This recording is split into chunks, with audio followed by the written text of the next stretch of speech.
People who followed the money, named names, and then suddenly disappeared. A journalist steps out to take a phone call and vanishes. Another gets into a car, is never seen again. One is dragged into a war zone for asking the wrong questions. These are real people who vanished after exposing dark secrets. Mukesh Chandrakar was a local activist in Chhattisgarh, India, who basically made it his full-time job to track where public money was disappearing. He was a right to information guy, meaning he used legal requests to force the government to hand over records. He eventually dug up a massive paper trail involving illegal land grabs and a scam worth millions, but by early 2013, Chandrakar knew he was in over his head. He started telling his family that he was being shadowed and that people were watching his every move. It turned out he wasn't just being paranoid. On January 19th, 2013, he walked out of his house and just vanished. His family immediately blamed the local land mafia and the politicians that he'd been exposing, but the police didn't exactly rush to help. It took a massive public outcry for them to actually search. They eventually found his remains, or what was left of them,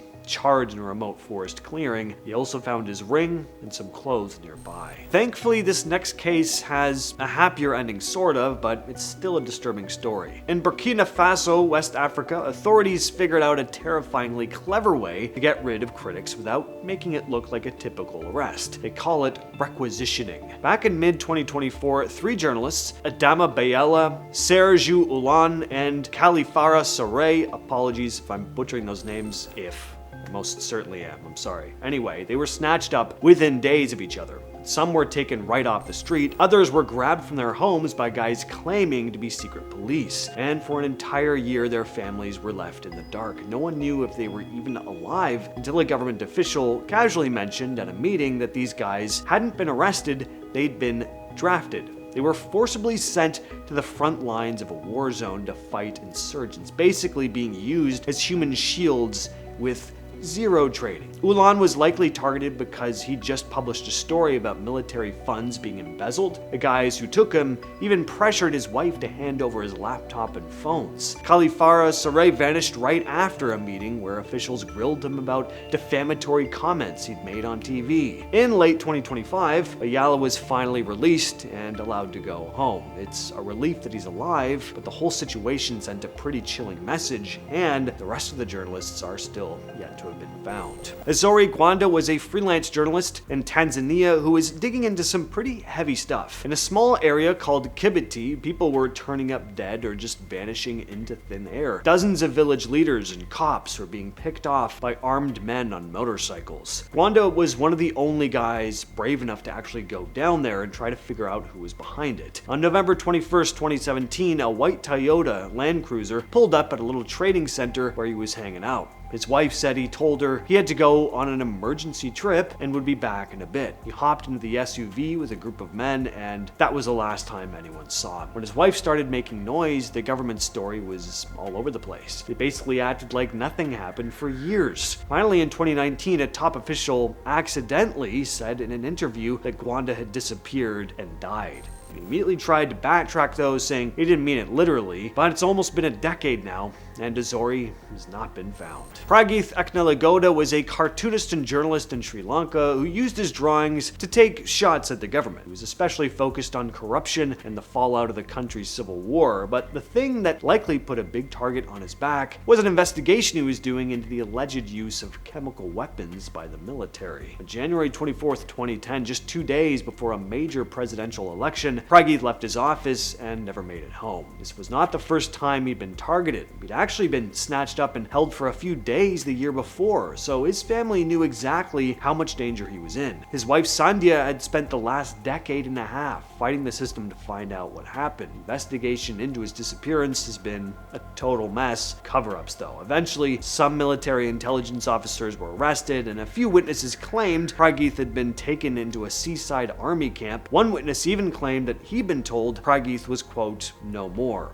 and that his body had been disposed of in the ocean. Juanita Nielsen was a wealthy heiress and journalist who used her local newspaper to rail against a massive property development in her neighborhood, King's Cross. She was backing a green ban that stopped a multi-million-dollar apartment project dead in its tracks. She was effectively bleeding the bank accounts of some very powerful developers and their associates in the criminal underworld. Well, on July 4th, 1975, she went to the Carousel Club, a place run by a pretty well-known crime boss. Supposedly, she was there to talk about an ad for her paper. She walked in for that meeting and never walked out. A few days later, her handbag and some of her belongings were found dumped near a freeway, but that was the only sign of her. The police investigation was a mess, mostly because the guys running that club were tight with the developers Juanita was causing problems for. Eventually, a couple people tied to the club were jailed for conspiring to snatch her, but no one ever went to prison for actually taking her life, which is what everyone assumed had happened. However, her body has never been found.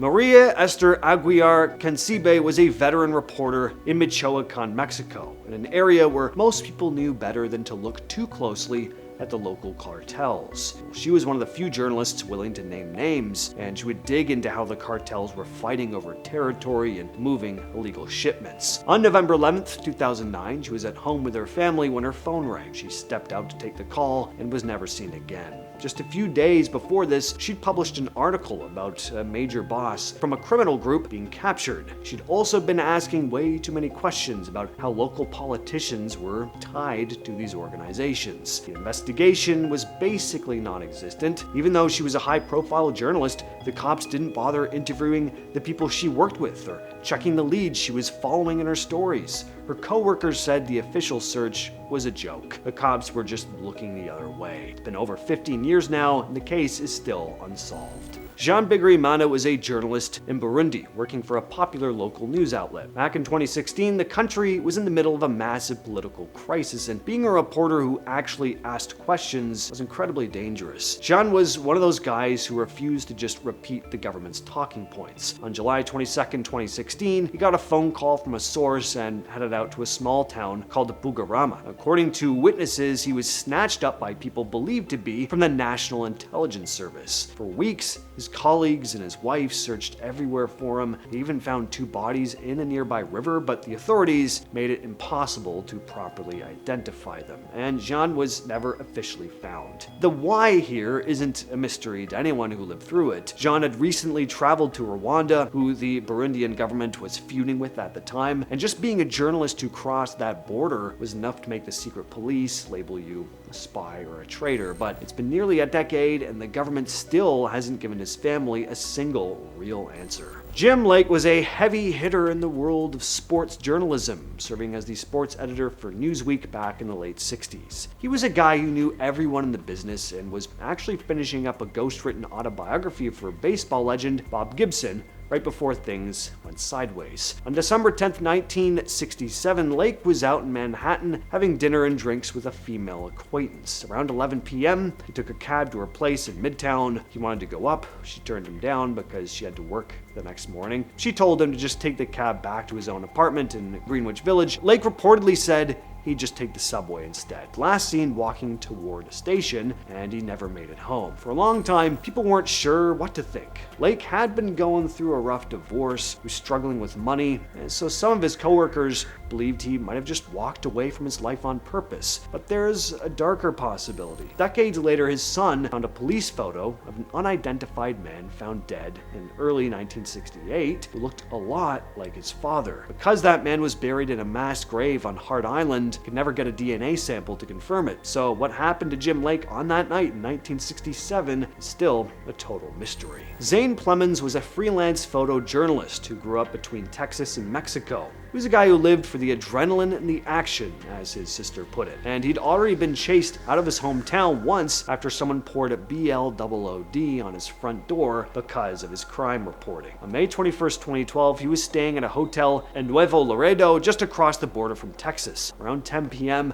a massive shootout broke out nearby involving the Zetas cartel. While most people would be hiding under their beds, Zane grabbed his camera and ran out to document the scene, and he was never seen again. A few hours after Zane disappeared, 2 masked men walked into his hotel, took his room keys, and cleaned out all his stuff, including his laptop. When his family tried to get answers, the trail went cold immediately. Local papers in that city had already stopped reporting on organized crime because it's just too dangerous. Even the US consulate couldn't get far. And that has been the video for today. I'll catch you, yes, you specifically, in the next one.